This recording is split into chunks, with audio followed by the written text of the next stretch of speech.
皆さん、こんにちは。Joanna です。So here we are today again in a YouTube channel video. And today we will learn about katakana. I know that katakana is very hard. I did struggle too. I don't know why. And many students struggle too with katakana. I think it's because you don't see it that much when you start studying Japanese, and that's it. So eventually you remember it, eventually you learn it. But in this video, I will show you a few tricks or what I would do if I needed to study katakana again to learn it. So let's go. So first of all, we have these characters here look alike, meaning they look similar to the hiragana character, and that kind of can help us out to remember those. For example, ka looks practically the same. Then ki also is similar because it's the top part of the ki. Then se also kind of looks similar, ni too, or it also remembers you from the kanji too. And then e is exactly the same. So if you keep that in mind when you see those, I think you can actually remember them.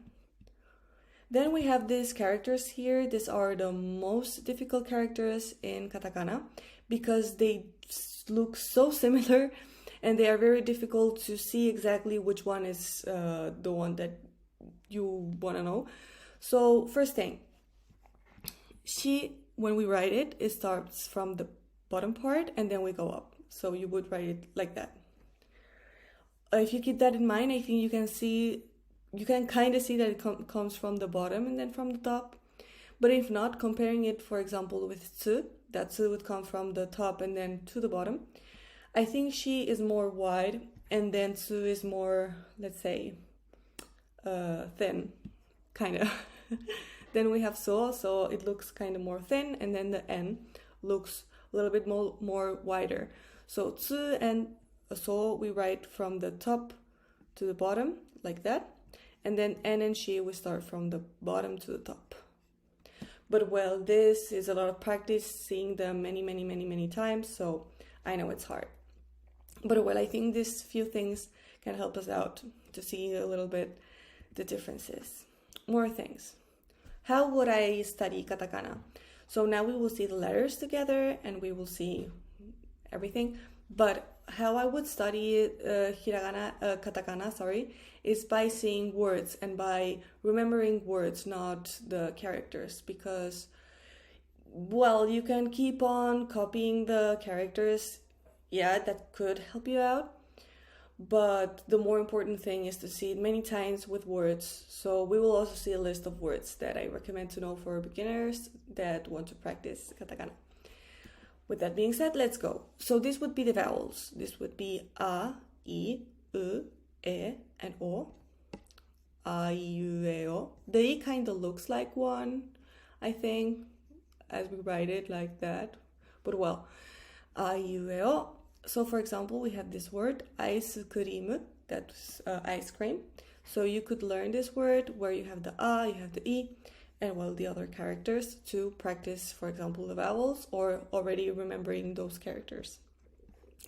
Then we have ka, ki, ku, ke, ko, ka, ki, ku, ke, ko. So for example, we have America, meaning America, and konbini, that means convenience store. So again, you could remember or write many times those words into sentences, and that would make it easier for you to remember katakana. Then we have sa, shi, su, se, so. Sa, shi, su, se, so. We have, for example, shawa, meaning shower, or juice, meaning juice. More things. Ta, chi, tsu, te, to. For example, you could remember hoteru, hotel, and restaurant. Then we have nani, nu, ne, no. For example, pasokon is computer. So pasokon. Ha, hi, fu, he, ho. For example, arubaito, meaning part-time job, arubaito, or biru, meaning beer. Then we have ma, mi, mu, me, mo. For example, I remember that I learned the me because I bought a melon soda and it had melon in katakana.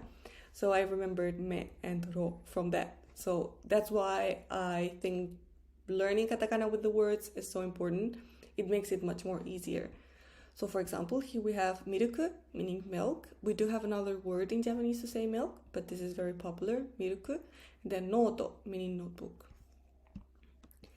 Then we have rarirurero. Rarirurero, for example, glass or ruru. So glass would be glass and ruru would be rule. Good. Then we have yayuyo.